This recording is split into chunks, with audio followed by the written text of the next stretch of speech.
بۆ یەکەم جار بە درێژایی چەند ساڵی ڕابردوو گەورە بەرپرسێکی کۆماری ئیسلامی ئێران سەردانی هەرێمی کوردستانی کرد بێ ئەوەی چاوی بە هیچ بەرپرسێکی یەکێتی نیشتیمانی کوردستان بکەوێت.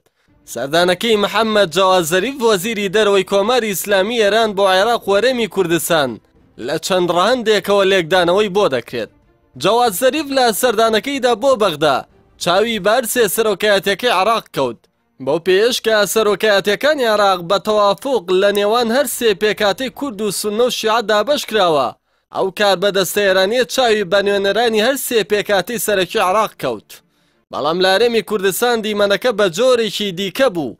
وەزیری دەرەوەی کۆماری ئیسلامی ئێران تەنیا و کەسایەتیانەی بینی کە سەر بەلایەنێکی دیاریکراو بوون، ئەویش پارتی دیموکراتی کوردستان بوو. لە هەرێمی کوردستان بۆ حکومەی هەردوو سەرۆکایەتی هەرێم و حکوومەت بەدەست پارتیەوەیە. بۆیە محەممەد جاواد زەریف هەرێک لە نێچیرەڤان بارزانی و مەسرور بارزانی بینی کە هەردووشیان لە پارتی دیموکراتن. ئەو کات بە پێچەوانی سەردانەکەی بۆ بەغدا هیچ دیدارێکی لەگەڵ سەرۆکی پەرلەمانی کوردستان کە لە پشکی یەکێتیە ساز نەکرد.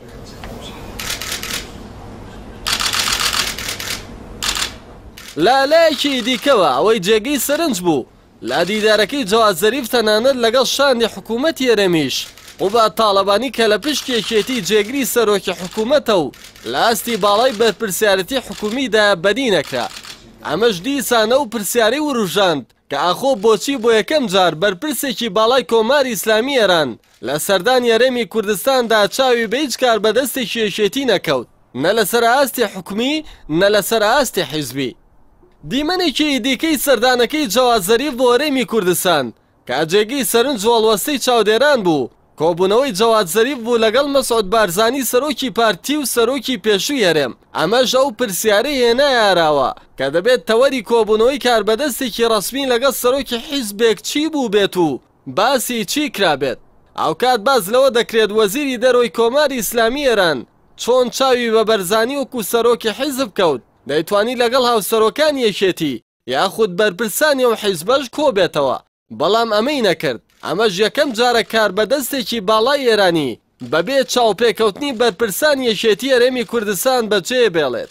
پرسیارە گرنگەکەش لێرەدا ئەوەیە ئایا کۆماری ئیسلامی ئێران بەم کۆنەبوونەوەی لەگەڵ یەکێتی لە هەرێمی کوردستان ویستویەتی پەیامێک بەو حیزبە بگەێنێت یاخود هەر لە بنەڕەتدا ئەجێندای سەردانەکە و پێکاتی سەرۆکایەتیەکانی هەرێم کە جومگە گرنگەکانی بەدەست پارتیەوەن وایان کرد یەکێتی کە زۆنێکی سیاسی هەرێمی کوردستانی بەدەستەوەیە لە خشتەی کۆبوونەوەکانی وەزیری دەرەوەی ئێران لاولێر دەربێنرێت.